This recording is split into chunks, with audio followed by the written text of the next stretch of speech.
où Judas cependant, au fait introduit vers le temple, en courant, se pressait à grand bruit.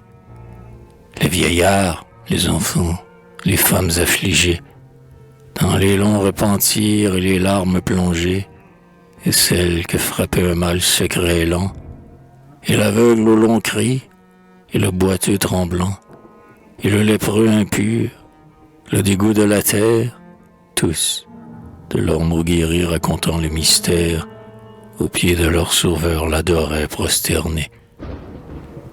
Lui, né dans les douleurs, roi des infortunés, d'une féconde main prodiguait les miracles, et de sa voix sortait une source d'oracles. De la vie avec l'homme il partageait l'ennui, venait trouver le pauvre et s'égaler à lui. Quelques hommes formés à sa divine école, nés simples et grossiers, mais forts de sa parole, le suivaient lentement, mais son front sérieux portait les feux divins en bandeaux glorieux. Par ses cheveux épars, une femme entraînée, qu'entoure avec clameur la foule déchaînée, paraît.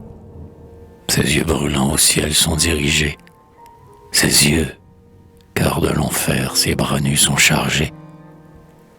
Devant le Fils de l'homme, on l'amène en tumulte, puis, provoquant l'erreur et méditant l'insulte, les scribes assemblés s'avancent. Mais l'un d'eux, « Maître, dit-il, jugez de ce péché hideux.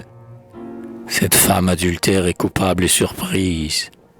Que doit faire Israël de la loi de Moïse? » Et l'épouse infidèle attendait, et ses yeux semblaient chercher encore quelque autre dans ces lieux. Et, la pierre à la main, la foule sanguinaire s'appelait, la montrait. C'est la femme adultère, lapidez-la. Déjà le séducteur est mort.